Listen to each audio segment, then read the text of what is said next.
அதிர்ஷ்டத்தை விரும்பும் கும்பராசியினரே, பொதுவாக 6ஆம் இடத்தில் உச்ச கிரகங்கள் இருக்கும்போது எதிரியை வெல்லக்கூடிய வலிமையை உருவாக்கும்.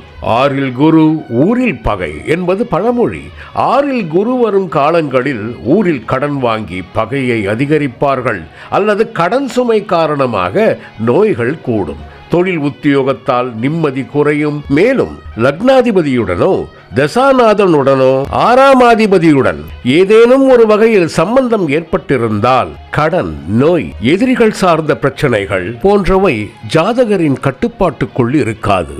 6ஆம் அதிபதிக்கு லக்னம் அல்லது லக்னாதிபதியின் சம்பந்தம் இருந்தால் கடன், நோய், எதிரி, உத்தியோகம் ஜாதகரின் கட்டுப்பாட்டுக்குள் இருக்கும். செவ்வாய் பகவானின் அவிட்டம் நட்சத்திரம் 3, 4ஆம் பாதங்களுக்குரிய நட்சத்திரக்காரர்களே, உங்கள் கும்பராசிக்கு குரு பகவானால் பெருமளவில் சுப பலன்களும் நற்பலன்களும் வந்திருக்க வாய்ப்புகள் இல்லை. ஆனால் இக்காலகட்டத்தில் தனலாபம், சொத்துக்கள் வாங்குதல், வாகனம் வாங்குதல், எதிர்பாராத பணவரவு, இப்படி பல விதங்களில் பல வழிகளில் அதிர்ஷ்டம் உங்களை தேடி வரும். அன்பார்ந்த அவிட்டம் நட்சத்திரக்காரர்களே, இப்போது நான் சொல்வது நட்சத்திர ரீதியாக 13வது நட்சத்திரமான பூசம் நட்சத்திரத்தில் இருந்து 17வது நட்சத்திரமான சூரிய பகவானின் உத்திரம் நட்சத்திரம் வரை. குரு பகவான் அன்பார்ந்த கும்பராசியில் இடம்பெற்றுள்ள ராகு பகவானின் சதயம் நட்சத்திரக்காரர்களே, குடும்பத்தில் மகிழ்ச்சி நிலவும். அதே நேரத்தில் உங்கள் சுய ஜாதகத்தில் தசாபுக்திகள் வலுப்பெற்றிருந்தால் இந்த யோகங்கள் அனைத்தும் இரட்டிப்பாகும்.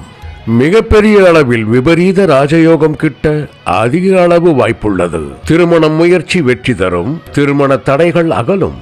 ஏற்கனவே பிரிந்து வாழும் தம்பதிகள் மீண்டும் ஒன்று சேர்ந்து இணக்கமாக, சந்தோஷமாக, மகிழ்ச்சியோடு வாழலாம். மற்றும் அன்பார்ந்த கும்பராசியில் இடம்பெற்றுள்ள புரட்டாதி 1, 2, 3ஆம் பாதத்திற்குரிய நட்சத்திரக்காரர்களே, ஜென்ம நட்சத்திரத்தில் இருந்து 11வது நட்சத்திரமும் உங்கள் கும்பராசிக்குரியவரும் விரயஸ்தானாதிபதியுமான சனி பகவானின் பூசம் நட்சத்திர சஞ்சரிப்பு காலம் ஆகும். நட்சத்திர ரீதியாக பார்த்தோமேயானால் இந்த காலகட்டத்திலும் பெரிதாக நற்பலன்களையும் சுப பலன்களையும் தருவார் என்பதற்கில்லை. மேலும் தங்களின் 7.5 நாட்டு சனி காலம் முடிவடைய போகும் இக்காலகட்டத்தில் உச்ச குருவின் 9ஆம் பார்வையானது உங்கள் ராசிக்கு 2ஆம் வீட்டில் பிரவேசிக்கும் சனி பகவானின் மீது படுவதால் இந்த குரு பெயர்ச்சியின் காலகட்டமானது நட்சத்திர ரீதியாக இல்லாமல் ராசி ரீதியாக அற்புதமானதொரு காலம் என்றே சொல்லலாம்.